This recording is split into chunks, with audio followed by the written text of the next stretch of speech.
Le travail que fait Satoshi, je crois que je le connais un petit peu mieux que l'histoire du théâtre japonais ou de la danse japonaise. C'est un travail de diffraction entre le corps, l'émotion, la voix, le récit, le personnage, la psychologie, ces éléments qui sont en général liés, amalgamés, hypostasiés, là au contraire sont complètement séparés. Et ça peut créer un trouble, voire un malaise, ou une sensation que l'émotion ne passe pas par le canal habituel, ni dans un sens, ni dans l'autre, ni dans ce que joue l'acteur, ni dans ce que reçoit le spectateur. Et pourtant, ça marche, parce que les mises en scène de Miyagi ont très très bien marché au Festival d'Avignon, que son Antigone a bouleversé 2000 spectateurs tous les soirs, et ça a été un très très grand succès, j'en étais heureux. Et son Mahabharata avant au Festival d'Avignon aussi a été un véritable triomphe. Mais il a probablement proposé à un public occidental, ou à un public tout simplement, une forme de catharsis à laquelle on n'était pas habitué. Mais peut-être que Brecht aussi a proposé une forme de catharsis complètement différente et pas spécifiquement allemande. Peut-être que moi aussi, même si je suis à un endroit complètement, radicalement différent dans l'esthétique du jeu, je propose une forme de catharsis. Donc je dirais que chaque artiste de théâtre va proposer une manière de vivre la représentation, de vivre l'identification au personnage, de vivre les différentes émotions, la terreur, le rire, la surprise, la pitié, de manière tout à fait nouvelle et renouvelée. Ce qui me semble très important, en tout cas dans le travail de Satoshi Miyagi, c'est de ne pas l'imaginer comme, je vais utiliser le mot qui me vient, mais c'est le seul que je trouve comme formel. Voilà. Je pense que ce n'est pas du tout à comparer, par exemple, au travail de Bob Wilson, qui est un travail, pour moi, véritablement formel. Je ne pense pas que les acteurs ne jouent pas. Au contraire, je pense qu'ils sont profondément investis dans une esthétique du jeu dans lequel il y a des contraintes formelles, et notamment des contraintes corporelles, dont l'immobilité. Mais il y a de l'immobilité aussi chez des metteurs en scène français, comme Claude Régis, qui utilisait beaucoup l'immobilité.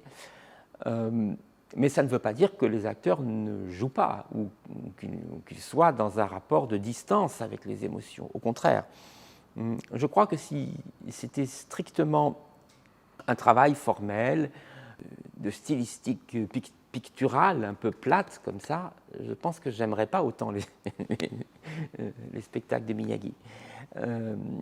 C'est justement parce que j'y perçois toujours le feu sous la glace et que quand le corps est froid, l'âme est brûlante, que quand la voix est froide, le cœur, lui, bat extrêmement fort. Et je dirais, plus la voix est froide et plus le corps est immobile, plus il faut que le cœur et l'âme soient un volcan.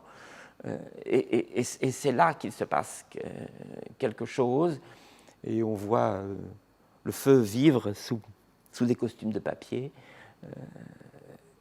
Et ça, je ne sais pas si c'est japonais, parce que je pense que ça lui appartient.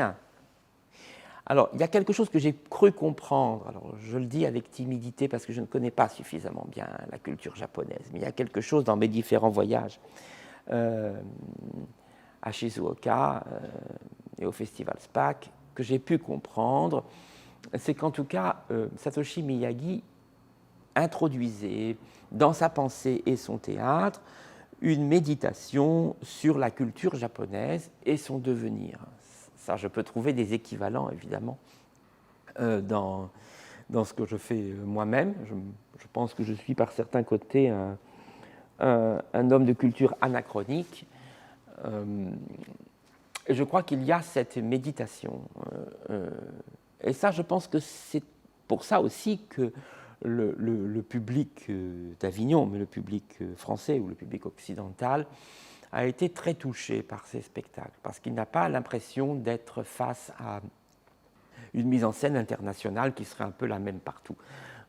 Mais pas non plus à une mise en scène qui serait directement liée à du folklore. Et c'est un espace très difficile à trouver, pour tous les artistes d'ailleurs. Il faut être de quelque part, mais il faut être universel.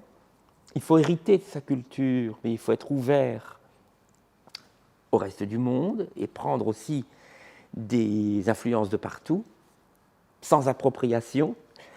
Il faut être en lien avec les artistes qui sont comme des fantômes et qui sont là au-dessus de nous, qui s'appellent les frères Grimm ou Shakespeare, ou Caravage, ou que sais-je, ou Piero della Francesca.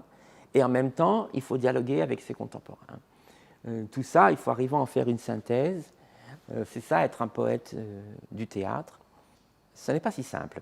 Ce n'est pas si simple, je crois aussi, parce que ça existe uniquement quand on construit un rapport de troupe. Et c'est une des choses que j'aime beaucoup à SPAC, c'est la présence des artistes qui font ensemble ce festival, qui font ensemble, de manière collégiale, ce théâtre-là. Parce que faire du théâtre, ça ne veut pas dire seulement mettre son beau costume et faire un exercice de narcissisme face aux spectateurs. Ça veut dire prendre en compte aussi toute cette aventure politique, même si elle tient à très peu de personnes ensemble. Et même une salle de 2000 places, c'est très peu au regard d'une population. Mais c'est toujours une aventure politique. Et cette aventure politique, évidemment, commence dans la construction d'une troupe. C'est toujours ça qu'on voit, c'est toujours une troupe. C'est la capacité d'une troupe à jouer le même théâtre ensemble qui fait la qualité d'un spectacle.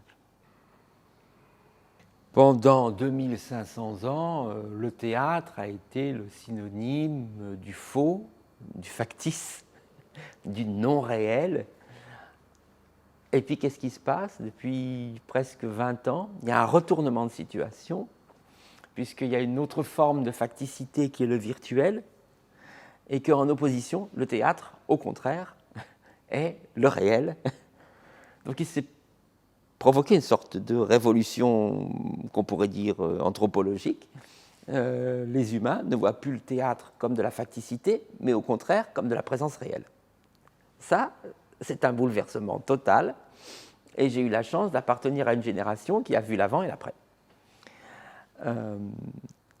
Alors aujourd'hui, et particulièrement dans le contexte du coronavirus, on a été face à des captations, fort heureusement, parce que sinon je n'aurais pas vu les deux pièces, les deux versions de Satoshi Miyagi de mes pièces, donc fort heureusement. Et puis, les captations sont devenues beaucoup plus faciles techniquement, beaucoup plus faciles d'accès aussi. C'est extraordinaire pour la vie du théâtre, parce qu'il y a une souffrance de l'homme de théâtre, c'est de voir tout disparaître. Alors, c'est extraordinaire à la condition que ça ne se mette pas à la place. Moi, je ne crois pas que ça se mette à la place. Je crois qu'il faut qu'il y ait beaucoup de captations de théâtre. D'ailleurs, au Festival d'Avignon, on capte tout. Je crois qu'il faut qu'il y ait la plus grande diffusion possible de ces captations, qui sont en plus des œuvres en soi. Et je crois que ça donne envie, au contraire, encore plus envie, de voir des spectacles en live, d'être en présence. Il y a une différence fondamentale qui ne tient pas simplement aux questions de vue. Bien sûr que c'est différent de voir une pièce, de la voir sur un petit écran et puis de la voir sur une grande scène, ou même sur une petite scène. C'est différent.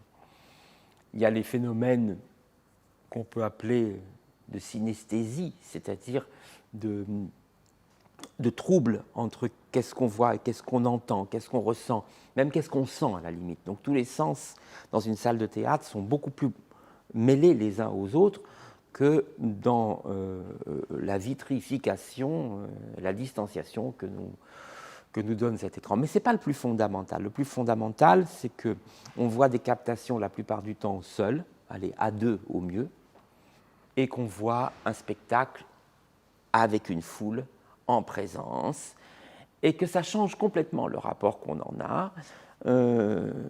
C'est même, je dirais, neuronal. La façon dont on reçoit une pièce dans une salle à plusieurs n'est pas la même que seul. Que ce soit d'ailleurs un film ou que ce soit une pièce de théâtre, quand on les regarde en groupe, on n'a pas les mêmes réactions. Je pense qu'on rit beaucoup plus quand toute une salle rit, qu'on est beaucoup plus porté, qu'on vit des moments d'émotion beaucoup plus intenses quand on les vit ensemble dans cette intersubjectivité de la salle qui est un véritable mystère. Alors, ça, c'est irremplaçable, mais les captations ne le remplacent pas, ne cherchent pas à le remplacer, ne font qu'à nous inciter à retourner et à aller dans les salles. Donc, tant mieux, heureusement, il y a ces belles captations.